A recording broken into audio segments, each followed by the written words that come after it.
Have you ever thought, is this just me when struggling to stay organized, start tasks, or manage time?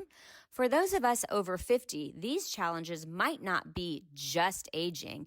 They could be ADHD hiding in plain sight for decades. I'm Jami Shapiro, host of Grandma Has ADHD, and I'm building a community where your experiences matter. Whether you're diagnosed, questioning, or simply curious, you're not alone.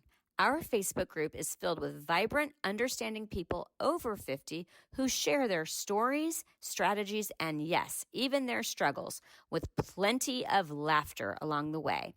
Ready to find your people? Join our growing Grandma Has ADHD Facebook community. Please like and subscribe to the podcast wherever you listen and share it with someone who might need to hear they're not alone, because ADHD doesn't have an age limit and neither does understanding yourself better.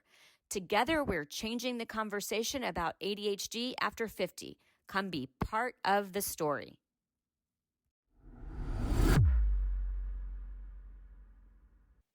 I am beyond excited, and I use excited a lot, but I am beyond excited to introduce today's guest to you. This is a person that I have been begging to be on the podcast since before there was a podcast. She is, besides my mother and my oldest child, she knows me better than any of my other guests. Her name is Dr. Jane Rosen Grandon. She is a PhD and she is a marriage and family therapist who has spent her professional life dedicated to helping her clients achieve stability and satisfaction in their lives. Her unique column has been published for over 20 years by the Hamburger Square Post in Greensboro, North Carolina, where she resides with her husband and partner of over 40 years. Together, they have two children. 51 years What? now.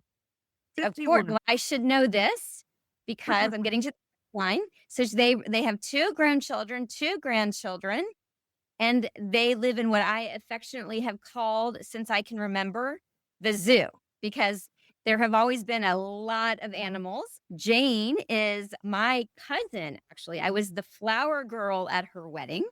And so it is going to be a super, super fun conversation. We're going to talk a little bit about my childhood and how she knows me.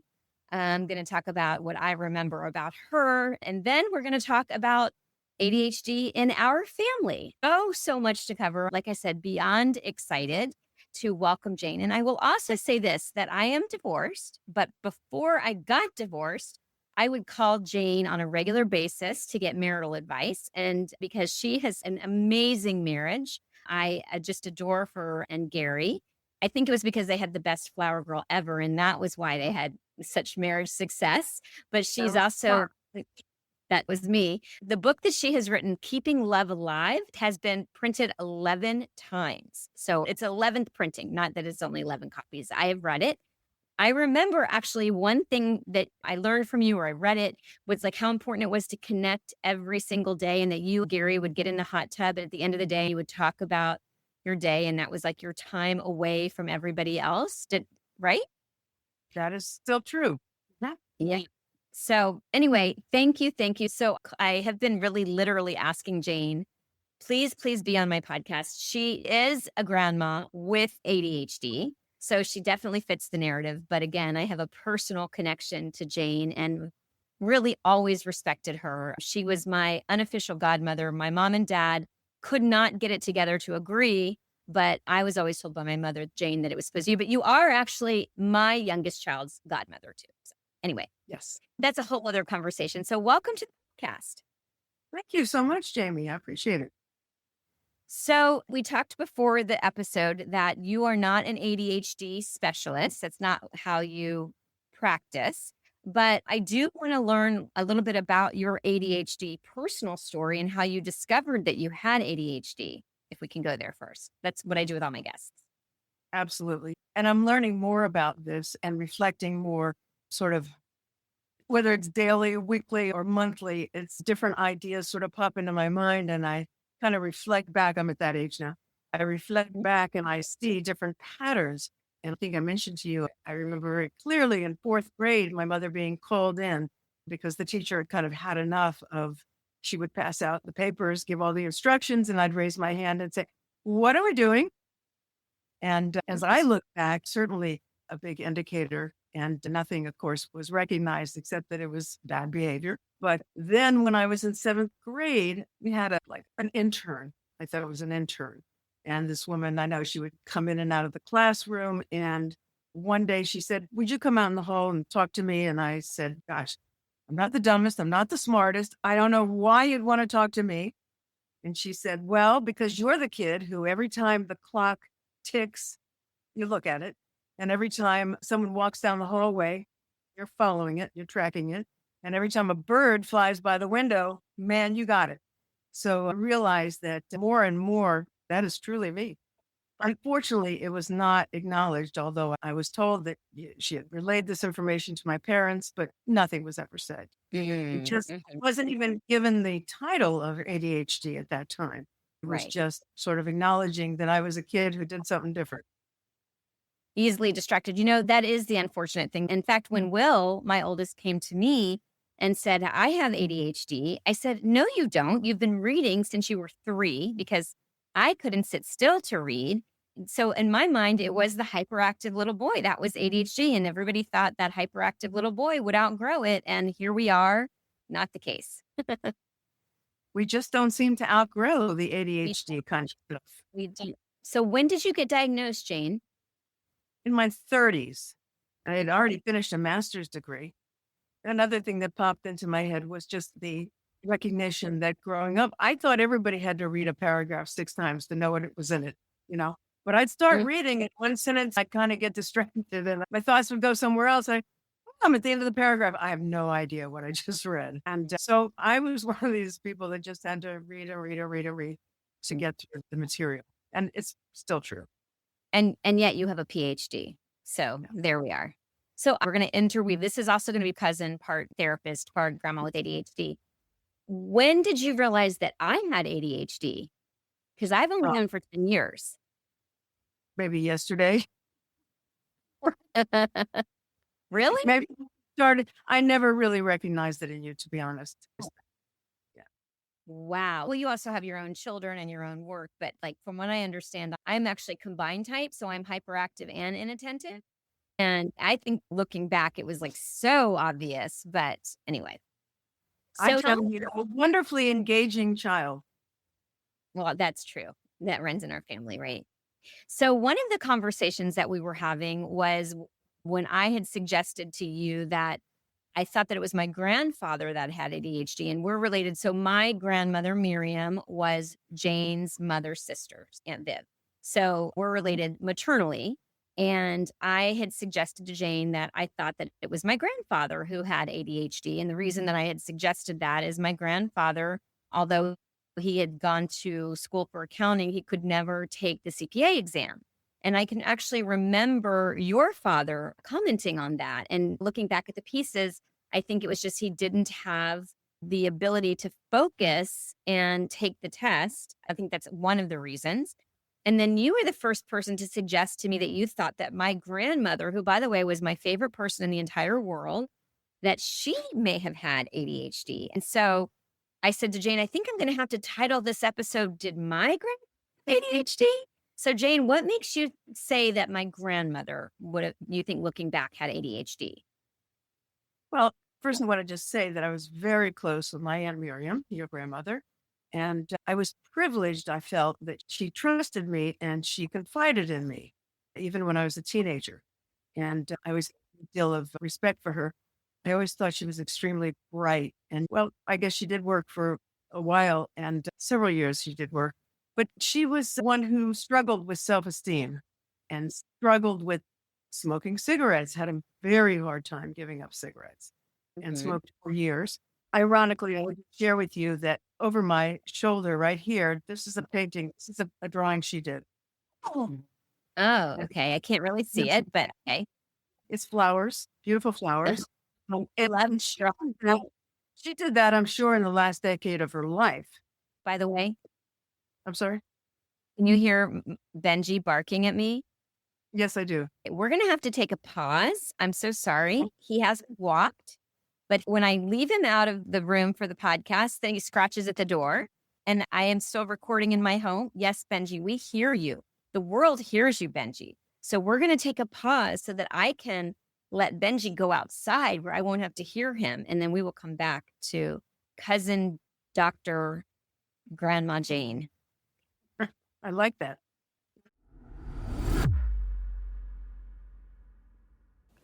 Are you tired of feeling like you can't get it together? Struggling with clutter that overwhelms you despite your best efforts? Wondering why organization feels impossible while others make it look so easy? You're not alone, and it's not your fault. Hi, I'm Jami Shapiro, host of the Grandma Has ADHD podcast, and I understand exactly what you're going through. I combine my years of hands-on work as founder of Silver Linings Transitions, a move management and home organizing company, together with ADHD coach training, and help adults 50 and over connect the dots between ADHD and lifelong struggles. Whether you're downsizing, decluttering, or simply trying to create systems that work for your ADHD brain, I provide virtual and in-person coaching for those in the San Diego area. Together, we'll develop practical strategies that honor how your brain actually works, not how you think it should work. Ready to trade shame for understanding? Visit grandmahasadhd.com or call to schedule a discovery session at 760-607-7377, because it's never too late to finally make sense of your story. Ever wondered why helping a loved one declutter feels like speaking different languages? I did, especially with my mom. It wasn't until I founded Silver Linings Transitions, helping San Diego seniors organize and move for over a decade, that I discovered why. We all experience clutter differently, and for those of us with ADHD, it's a whole other world. If you are listening in the San Diego area and feeling stuck with moving, paperwork, photos, or home organization, our team at Silver Linings Transitions gets it. We understand ADHD's unique challenges, and we won't just help you get organized, we'll create sustainable systems that finally stick. Schedule a consultation with our team today at 760-522-1624. That's 760-522-1624, or find us at silverliningstransitions.com. We are back with Jane, and Benji has been taken care of. And don't worry, Jane is like probably one of the biggest animal lovers I know. I did not kill him. I just shoved him outside. My dog in here too. I understand. So my grandmother, low self-esteem, very artistic, bright, confided in you. And a lot of energy, very active, very bright, learning always. Can't say enough good things about her.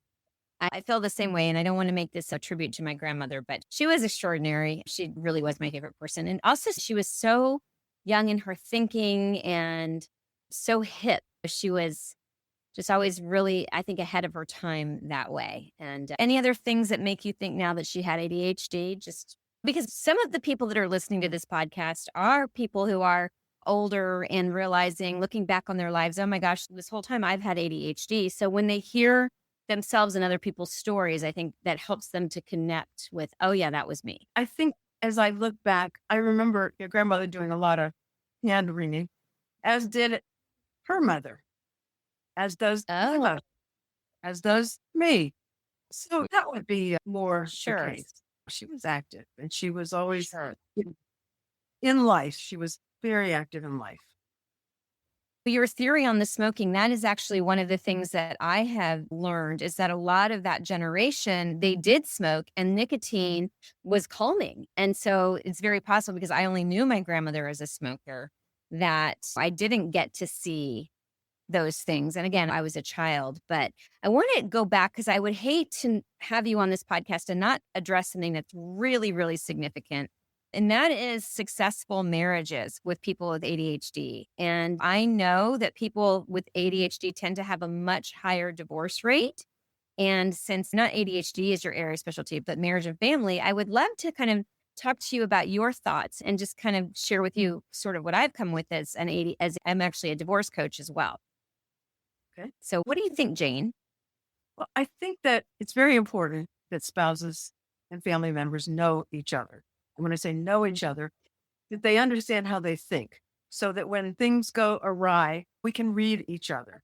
And for example, my husband is very good at knowing that I am just going through the house. I am on a tear. I am doing things. I am busy, and that I thrive on that. So I think a real appreciation for how people think and for the importance of pursuing whatever it is your thought is and trying to learn and trying to be active and just doing whatever it is that we do. But an appreciation that, hey, this is me, nothing wrong with me.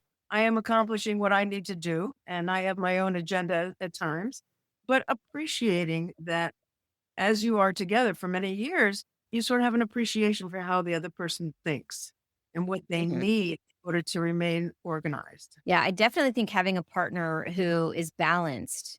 It's been great for me. My partner is the opposite of ADHD. He takes forever to make a decision now. And we recognize each other. We kind of call it that yin and that yang. But what else do you think would be critical for a successful marriage for someone with ADHD? Well, I think taking time to calm oneself is really important.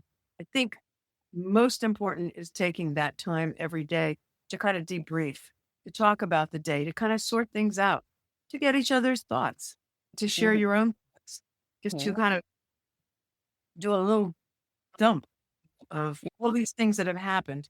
Because I think that when our thoughts are all internal and we're not talking about them, they build up inside of us. Mm. And then we begin to think all of the things that we think. But I think that when you can share that with somebody openly and respond and remark to each other how we see each other, it really helps keep that balance. So I think Mhm. that in the way each person thinks and the value that you place on things like learning, reading, pursuing, setting new goals, deciding to do Right. new things that keep you active. I think respecting that in each other and understanding how we all think really helps. I imagine that you're familiar with Brene Brown. So she has ADHD, I believe. And one of the things that I like that she does is she will go to her husband when something's going on and say, the story I'm telling myself is whatever. And I will say that is definitely a trait of ADHD is that we ruminate and we will catastrophize and we will make something in our heads so much bigger than it actually is. And I totally do that with my partner. And now I have the words to say, this is what's going through my head. And then he has the opportunity to say, that's not what's happening for me. So that's huge. Really huge. That's wonderful. And and I will also say I think I have another theory for why the divorce rate among people with ADHD is so high. We've not had this conversation before, so I'd love to hear what your thoughts are. One is that people with ADHD, we crave the chaos and the excitement. And some people with ADHD will almost look for trouble. And they might be in a good situation and then maybe blow it up or maybe attract a partner that feels chaotic for them because maybe that's repeating a pattern from their family. So they've attracted those partners. And then I would also say that when you have ADHD, sometimes you're not the best partner. And I know that this was one of the problems that I had in my marriage where my ex husband wanted me to sit and be with him and focus. And I couldn't sit and just be with him. And then I would forget things or the house wasn't orderly and that can cause a lot of chaos. So I'd love to hear, I just threw a lot of stuff at it. Would love to hear what you think of what I just said. Well, I think the part about folks with ADHD sometimes craving chaos, I think that's pretty accurate. And I also think that in order to get along and be able to live with people, you really have to develop a respect for what people need to be organized Mm. and what makes people feel good in the environment. And so I think that you really have to stretch yourself and become very sensitive to what the other person is asking of you. And when that is incompatible, it's difficult. And it's okay to be very different, But if you can't talk about it and share it and receive the kind of respect and support that you need, you can begin to feel very lonely in a relationship. And when you feel lonely in a relationship, you begin to seek help in friendship elsewhere and you stop talking to your partner. And from there, it just you don't know each other in a very short time. You just don't know each other. So I'm going to go anything else. I feel like I'm dragging things out of you. And I want to make sure that people who are tuning in, because I suspect you're going to have both ends. And in terms of my podcast, I've had people have had several marriages and are now single and looking at their lives. And I have some that have had, like you, have had a very successful marriage. So just trying to make sure that whatever we're sharing with our audience is something that's going to resonate with them, whether maybe haven't had a successful relationship and they're beating themselves up about it, or they're in a relationship or in a new relationship and they want to keep it strong. Well, that's a lot of thoughts. And in some ways, I followed every single word and then it went, and I kind of know that about myself. And my partner needs to kind of know that about myself, that it's really easy to become overwhelmed by thoughts and ideas. And so sometimes you don't hold on to your thoughts as clearly as you might. So a real appreciation, I think, again, for how people think, what people need. It's a communal activity living together, being in a relationship. It's communal. Everybody's thoughts and feelings has to be accounted for in some way. And so you have to know yourself. I have to know myself. That's the big deal, is because I can't fake it as well as I think I can. Mm-hmm. Try to fake it. I would absolutely try to fake it. Mm-hmm. In the end, I really know that a lot of times my thoughts, they go different places because I'm easily destructible. Right. I mean, I know. And that's where I just threw a bunch of them out at you because I'm like, if I don't get it out, then I'm going to forget that I had that thought. Right. Exactly. So, okay. So I'm going to turn. I think the big thing is recognizing how for your partner to know and really appreciate and respect how you think, whether you have ADHD or not, to know how the other person thinks and to value that process. So it's not about saying, well, you're inferior in some way or you're superior in some way, but that we're different and we need different things. We need to see things, or we need to touch things in order to understand what they are, or we need to hear things in a certain way because each one of us has a different sensory pathway that makes the most sense to us. I'm going to change direction of the conversation and share a funny story, if I may, Jane.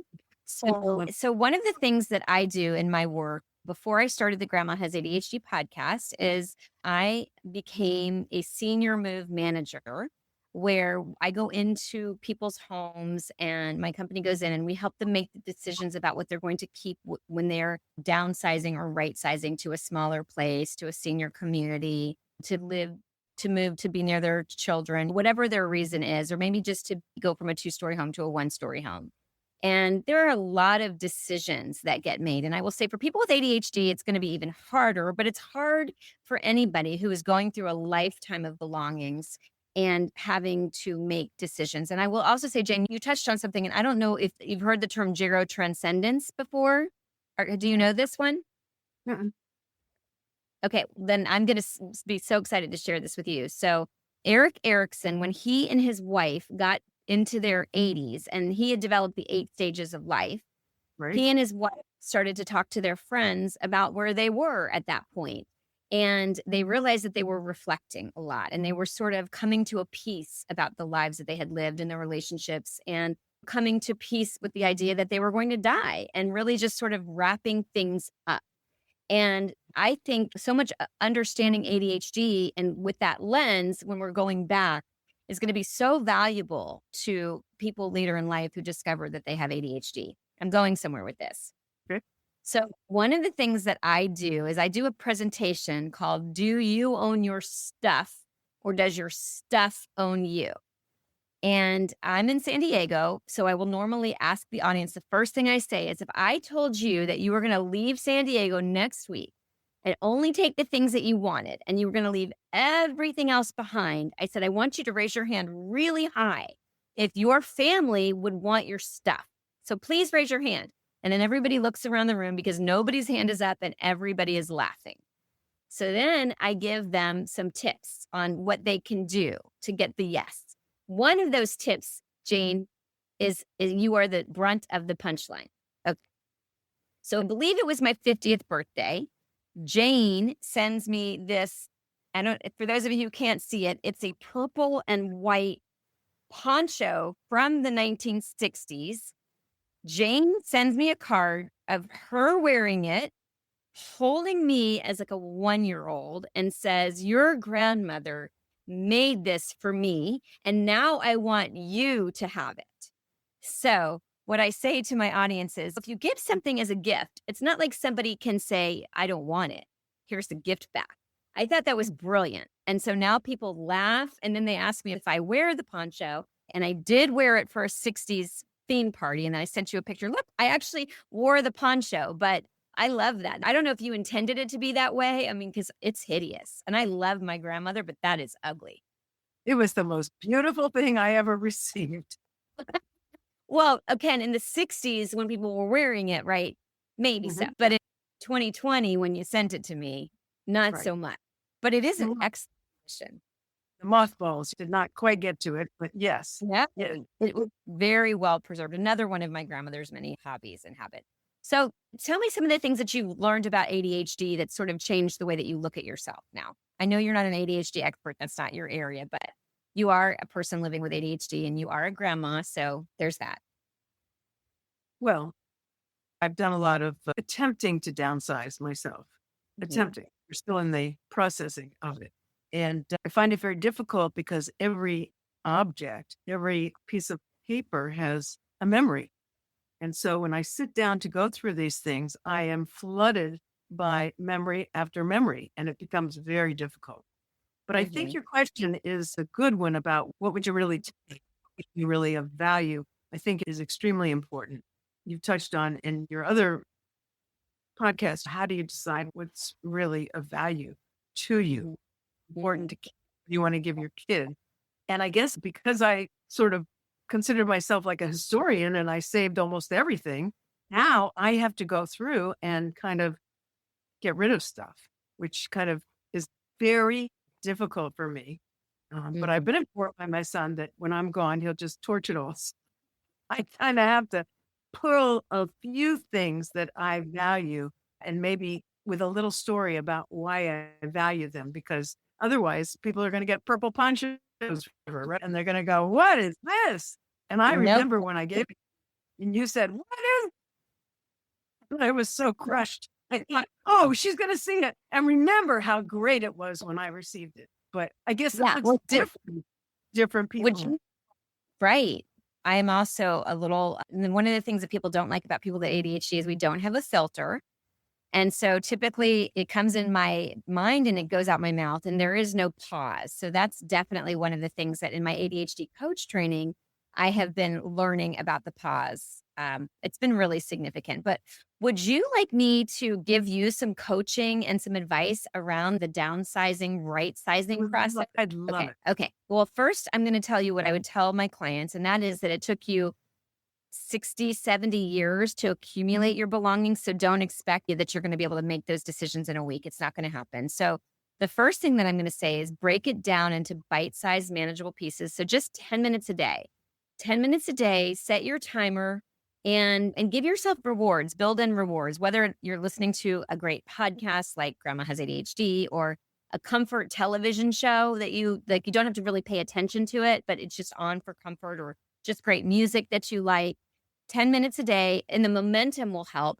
And you want to start with the low hanging fruit. You don't want to start with the sentimental stuff because you're going to go down memory lane. But just start with the easy. Declutter first, the stuff that really isn't going to matter. And I think also what I recommend to people is that they do a family show and tell. So what you could do is you could go on Zoom. I know you are really lucky that you have both of your kids in your area, but you could even go on Zoom and record the stories. And so now you could say, "This was a poncho that my grandmother Miriam gave me for my whatever birthday." And so then at least you've got a memory and you've collected it. Because I think for so many people, they want their lives to be remembered. And then the other thing is, don't forget that you can photograph things and you don't have to keep it all. And you can save one or two from a collection and then you can give the rest away. And another challenge for people with ADHD is that we have a strong sense of justice, of social justice. So we aren't going to easily throw something in the garbage. I mean, that's going to bother us. We want to know that it's going to end up in the right hands and that something good is going to come from it. So when who you're giving it to, or when you think of, oh, I'm going to give it to this charity or to this person who needs it, it makes it a lot easier. So those would be some of the big tips that I would give to you. I'm going to give you another big one if I can. So you and I were talking about my grandmother, and I had asked you about the lamp, this famous lamp, and you didn't remember it, but that's okay too because you have ADHD. But this was a lamp that my grandmother had bought when I was 4 years old. And by the way, I was my grandmother's only grandchild. And she always told me that my name was on the bottom of this lamp. Well, she passed away unexpectedly. She had not told my mother and my uncle, and they gave the lamp to another cousin. I did fight for that lamp. As you can imagine, I'm a little feisty. I did eventually get that lamp back. But when somebody passes away, if you haven't really adequately prepared your family, it can lead to a lot of, I can't come up with the word, Jane. What's the word? Conflict. See, there's me dropping words. When my aunt on my father's side passed away unexpectedly, I had 4 cousins, and they fought so much over my aunt's things that they ended up dividing up 2 and 2, calling in the police, never speaking again. And I am certain that is not the legacy. So I'm leading with this book, which I love. It's called I'm Dead, Now What? Can't see it because, by the way, I've got the green screen on, or because I'm recording in my ADHD 17-year-old child's room and I'm hiding her piles of shit everywhere. I wondered where the piles were. Oh, You like told me the we're in the room and I was looking at, oh my goodness. That doesn't yes. look So like I have a virtual screen for those of you who aren't watching it on YouTube, and it's got a grand piano and looks like such a calm space. And it is, I'm going to turn off, I'm going to be me, like I tell people to be, and I'm going to turn off the virtual background so that you can actually see what's really going on in my life. And I'm going to go with none. And so I am sitting in front of her sofa, and you'll start to see piles. Now, she cleaned her room yesterday. We just haven't finished cleaning. So anyway, that's what's really going on for me. Piles everywhere. right. But anyway, now I can show you. The book is called I'm Dead, Now What? And it's to really, really tell your family what's important. It's going to be the things what's important to your ethics and your values and how you want to be cared for, what you want to happen to your pets. I mean, we want to avoid these tough conversations, but so much better to just have them and then let them go and then just enjoy each other and not have to worry about all of that stuff.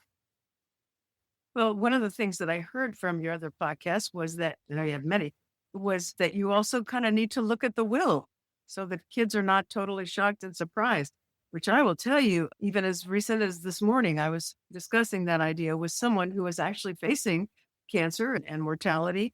And her idea was to have a real surprise come out in the will. And basically, she has 2 kids. And I said, that's going to really leave them in a rough spot with each other because that's pretty unequal.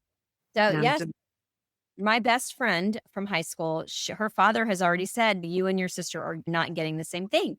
And he told her why. And it wasn't because he loved her sister more. It was because he was concerned more about his sister's financial stability and security than he was for my friends.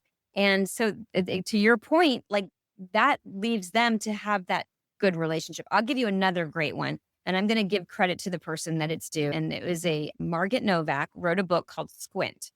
And it's about reimagining your life in the 70s and beyond. And she shared this great story that I now share with my audience when I do presentations. So I'll give you the story. You tell me what you think, Jane. So there were 2 sisters and they went through their mother's things. And for the most part, they agreed on everything. And then they got to 2 items. They both wanted them. One was a vase and one was a ring. So I always ask the audience, what do you think they did? So I'd love to hear what you think they did. Well, I have no idea what they did. I mean, the obvious would be one takes one, the other, or they swap them back and forth every now and again. Ding, ding, ding. That's actually what they did. They decided to swap every year. I think it was on New Year's Day, and there are Nice. fresh flowers in the vase. Now, wouldn't it be great to leave a legacy like that for our children? Like, this is how I want you to handle it. So I think when we don't have those conversations, that's when we are setting our family up for trouble, because weddings and funerals bring out the worst in people. Well, they really do. And it's very sad because that's exactly the time when your heirs need to lean on each other and have support and have love and not feel ripped off. Because if they do feel ripped off, you begin to kind of feel funny, like, gosh, I don't even know what to think about this. And it does begin to mess with your self concept a little bit about how much was I loved. Terrible stuff. And you'll know this as a therapist. I don't have siblings this way, but that we resort to our family dynamic. Like, oh, you were always the favorite and this is the troublemaker. And we sort of assume those roles, right, as adults when we're dealing with our aging parents. She's nodding her head. Well, I just agree about all of that. I think it's really changed. I think in the past, people did not talk about unpleasant topics. They referred to cancer as the C word. Death was just like, well, we're not going to talk about that. Even if the person is dying, we're not going to tell them that they're dying. And so the story is being rewritten. And so we really have to decide, what are our values? How do we want to do it? Well, how do we want to leave things? And that's a really important decision-making process. People, if you have fights at the funeral, it's not going to be great. It's not going to be great for the family left behind. I just think of my Aunt Mickey, and I just think of like how devastated she would have been to have seen her family and what ended up happening to it as a result of not having those conversations, having those decisions. So I didn't mean to take it down that path, but like I said, when you have ADHD, wind and wind. It's double grief, though, because you lose the person who died, and then you also lose these relationships that otherwise are extremely important. That reminds me of a conversation we were having yesterday, Jane, when we were talking about what happened when my grandmother passed away with my mom. And that was that my grandmother died unexpectedly, only 9 months after my grandfather had passed away. And my mother was not prepared to let go of my grandmother and her things. And she ended up bringing everything into her home that we didn't take, minus like the real obvious garbage. And then my mother had basically grief hoarding, where I'm not going to say she had hoarding disorder, but she had situational hoarding. We see that happening, like a triggering event. I have seen that in my own caseload of people who are stuck with 5 sets of china, and it takes up the entire kitchen. And it's kind of like, what are you going to do with it? And it's just hard to let go of. And it feels somewhat like I'm being disloyal if I get rid of my loved ones' things. And so there's all kinds of trips that we put ourselves on, that whole thinking process of, what would they want me to do? They would want me to keep it, of course. So they wouldn't. Do you know what Swedish death cleaning is, Jane? Tell me. Oh, okay. So Swedish death cleaning is proactively going through your home as if you had passed. And if you've ever gone through a loved one's things and you've had to make those decisions, you are going through your own things and you're making those decisions for your family. And I actually asked my mom is in Florida, I'm her only child, and my mom likes her shit. She likes it. And that's been a bone of contention between the two of us since I can remember. And I just said, Mom, I need you to let me know what's of value, what's significant, what the stories are, because you don't want me to come in and take everything off to Goodwill. I think you have 2 things that happen. You have either, well, you have more than that, but you either have the kids and they get the dump truck and like, it's gone, I don't want to deal with it. Or you have the situations like my mom. So that Swedish death cleaning is an opportunity to go and make those decisions for your loved ones so that they're not grieving and having to let go of things. And it's such a gift. And so you can actually find Swedish death cleaning. There are books, there are TV shows, but you will not find this one, Jane. I'm going to share it with you, okay?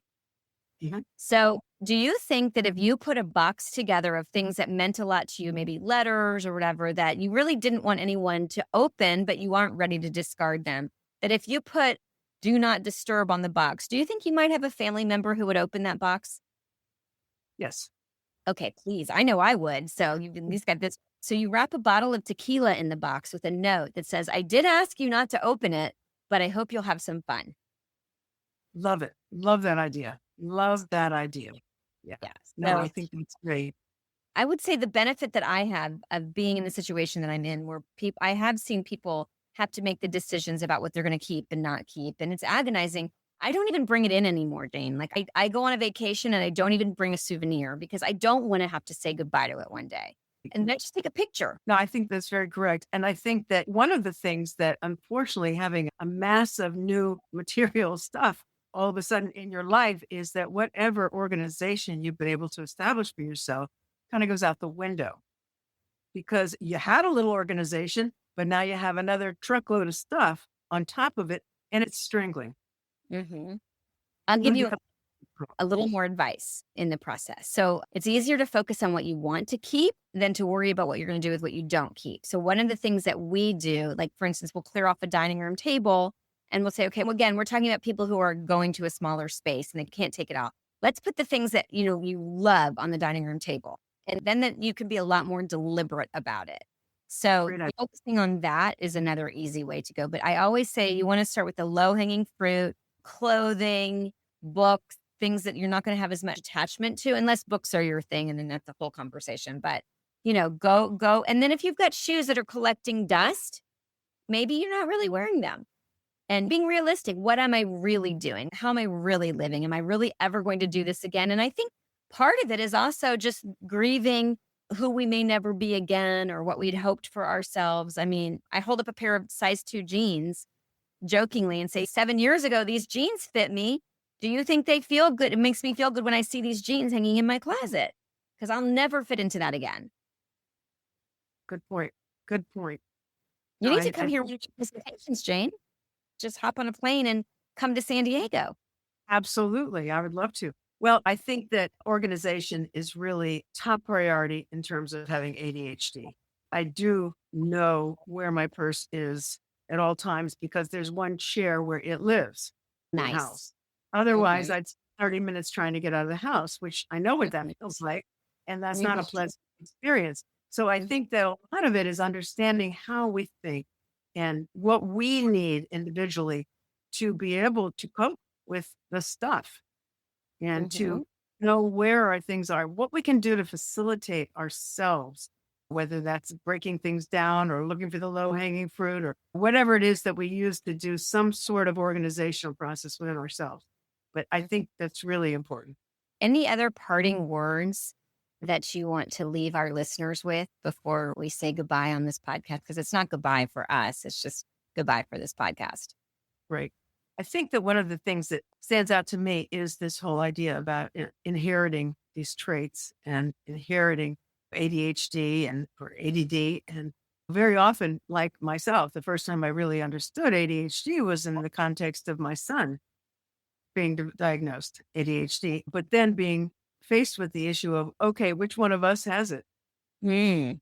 And Is it coming both? to a place where not only do we have to accept our child, but also accept ourselves and kind of look back at generations like you and I have been doing at mothers and grandmothers, and we can Mhm. see certain attributes. And I must say that there are so many good attributes about having ADHD. For me, it's a very energetic experience. I feel very like I'm kind of like told I'm the ever ready bunny, and I'm just always moving around and doing stuff. And that's good. That feels good to me. So I know that there are certain aspects of ADHD that I would never give up. And Eh, So that begs the question that I like to ask. I like to end the podcast with, if you could press a magic button that would make your ADHD go away, which is all of the good and all of the bad, would you push the button? I would have a really hard time because you have to break it down into ideas like reading. No, no, no. What I would like to have better comprehension. I would like to be able to read Sure. faster. But that was the question. I understand. I probably, at this point in my life, I would say no, ADHD has been really great for me, but it wasn't great growing up. And it Yes. wasn't great coping with the challenges that it presented to me. It wasn't great. That seems to be consistent. A lot of people would have opted to press that button younger, but I agree. I love the energy level that I have as a 55-year-old woman. And I think the curiosity, the natural curiosity is going to help us age a lot better because we're constantly learning and wanting to improve. And any other parting thoughts? One of the things that I always say is like, I get off the phone and I'm like, I should have said that. Is there any of those? Oh, I should have said that. Well, I just wanted to share a little story in that this year I learned how to play mahjong. Now it turns out that you have cards which you try to make a certain homage in your hand, you want to have a certain pattern. So the basis of Mahjong is that there are patterns of numbers. As I look through them, when I try to break it down and have it make sense in my brain, I actually write down every possible pattern I might be looking for. And some of them I know I'll never find that one. Just like a do, I'll never find these because you become aware even very quickly as you look at something as to whether it's overwhelming and you can do it, whether it makes sense to you so that you could do it. So I think we all have these ways of learning and ways of not getting overwhelmed. And I think we really have to respect that about ourselves and to really look into it even further to understand what we can do to function best. Yeah, I think you're 100. I mean, again, we have to learn how we work. We have to learn how our partners work and what they need. And anyway, I know that you are backed up with clients that you can't even handle your caseload. Otherwise, I would tell people to find you as a therapist, but I will put a plug in for your book, Keeping Love Alive, which can be found on Amazon. And we're going to put a link to it in the show notes so that you can find it. I appreciate all of you who indulged me. Like I said, this was super fun to have my cousin Jane, who is one of my absolute favorite cousins. And just everybody should have a cousin Jane. She was definitely the voice of reason. I called her when I was going through divorce issues. I've called her with family issues. Like I said, I don't remember a life when there wasn't cousin Jane in it. So, and then when I discovered that she also had ADHD, it was amazing. Anyway, I hope that for those of you who listened to the podcast, you liked it, or I hope you loved it. I hope you will share it with your friends and family and join our growing Grandma Has ADHD community, because we really thrive in community when we realize that we are not alone and we are not disordered. We're wired differently. So anything else you want to say, Jane? I love it. I really love that you're talking about this and that we're all trying to figure it out together. Yeah. Well, I appreciate it. And please give Gary and all of the kids and the zoo big hugs for me. And thank you so much for finally saying yes. I appreciate it. So again, we're just trying to give you the information so that you can make the rest of your life the best of your life. Thanks so much for listening. Thank you. The opinions expressed on Grandma Has ADHD podcast are those of our guests and hosts and are intended for informational and entertainment purposes only. This podcast does not provide medical advice, diagnosis, or treatment. The content discussed in this episode is not a substitute for professional medical advice, diagnosis, or treatment. Always seek the advice of your physician, mental health professional, or other qualified health provider with any questions you may have regarding a medical condition or mental health concern. Never disregard professional medical advice or delay in seeking it because of something you have heard on this podcast. If you think you may have a medical emergency, call your doctor or emergency services immediately. The host, guests, and producers of Grandma Has ADHD do not assume any liability for the content of this podcast. Listen at your own discretion.